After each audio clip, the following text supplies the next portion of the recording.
Well, if you're like me, this time of year when the weather starts getting just a little bit cooler outside, you start thinking about your winter tires. And I have for a long time recommended Nokian winter tires, but I don't anymore. I'm going to tell you why. Now you may have seen in the background that I am wearing my 21-inch referral arachnids at the moment. I don't have them on eBay yet, but they will be. So they will be for sale for anybody local who wants to come pick them up with this handy little logo on them. Right now I'm asking about $3,000. They're in perfect condition, never seen winter. Tires, you'll have to replace the back ones probably next year. Those are good for a couple more years, but I digress. Also, by the way, those Michelin Pilot Sport tires are amazing. But what I am not thrilled with are these, which are my Nokian WRG4s. Now let me tell you what the problem here is. So when I first got the car, and on my blog, you probably saw that I recommended Nokian Hakkapeliitta 2, which is what was available at the time, as a snow tire. And it is an excellent tire in snow and ice, but what has happened since then, and during my ownership experience with this car, which is 9.5 years old now, is that the Hakkapeliitta 2s wear out too quickly in the kind of weather that we have around Pittsburgh, which is where I live. We don't get really hard snow, we don't get really hard ice, we kind of get a lot of slush and a few storms now and then that might dump a little bit of snow, but generally speaking it doesn't stick around very long. So the problem that I had with the Hakkapeliittas is that they're a dedicated snow tire. Great in snow, great in ice, but they're awful on wet roads. Just horrible. In fact, they're kind of a hazard, frankly. Now that doesn't seem to be the problem with other cars, but with the torque that the Tesla can put out, it really doesn't take a whole lot of prodding and you're tail wagging and fishtailing all over the road with the Hakkapeliittas. And then the weather gets a little warmer and they get worse and then they wear out really fast. Also, the problem I found with the winter tires, the dedicated snow winter tires, which would be the same for Blizzaks and Michelin Ice X or X Ice and all of those kind of tires, is that you can't really run them year-round because the tread compound isn't good in warm weather. So you run it for a season, you run it for a second season maybe, and then it comes to the third season and you look at them and you go, are those good enough to put on for another year, or am I rolling the dice? Now if you're right, you get another year out of them, and then you replace them and maybe run them down in the spring when it's still kind of cool in the mornings and that sort of thing, and it's not a hazard. But if you're wrong, and that's the year you get the big snowstorms and the big ice storms, you just went out on the roads with snow tires that don't have as much tread as you really, really wanted them to have, and now you're replacing a car. So, in my experience, it becomes more expensive to run dedicated snow tires because you're either replacing them too soon or you're buying a lot of underwear because you didn't replace them soon enough. And that's why these Nokian tires got me very interested, because they're all weather tires. They have the Snow Peak, Mud Snow, Snowflake, and whatnot on them, and they're supposed to be basically not quite as hardcore as the Hakkapeliittas, but still pretty good. But also tires you can run year-round. So my strategy was to have 2 sets of these, and the newer set would be the winter set, and as they aged, they would become the summer set, and I would just leave them on until I got to winter, and then the newer set would go back on, and I would just keep alternating between sets. Now in theory, that was a great idea. These being the set that had been on the car for, I think, 2 winters now, and would be coming up on their 3rd winter. You can see they have a lot of tread left on just that winter use only pattern. And I had another set that would be replaced this year, except something came up. So you can see this is a different set of wheels now. They were supposed to go on in the spring, so I take the other ones off, and then I saw this. Now, there's no marks on the wheel, not even a nick or a scratch, and that doesn't even go quite to the bead, but if you look down in there, it's separated right through the cords. I don't know what caused it. It could be road debris, or it could be a defect. The pressure was right. But something happened to this set of tires, which you can see have, well now they're probably about the same, but they had less tread on them to begin with.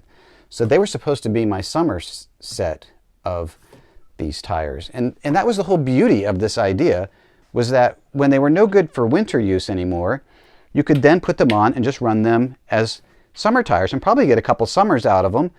And then these would be replaced at the end of this summer to become my snow set of wheels for the next winter.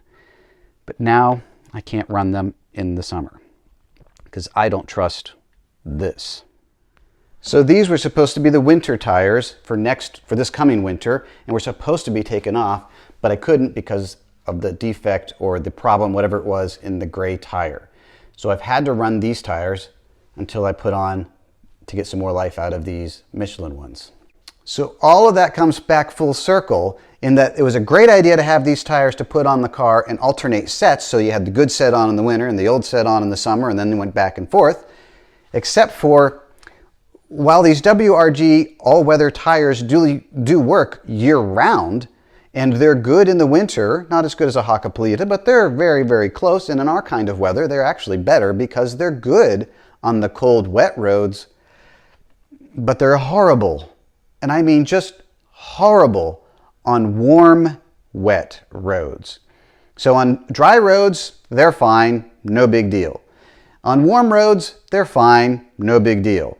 But in Pittsburgh, where we have a lot of these warm, wet rains, especially in the spring and early summer and late summer and fall, which is when these tires would be on, because I would be running them down and keeping the better set for winter, at least on the Tesla, which this car is rear-wheel drive, they are it's just like driving in ice.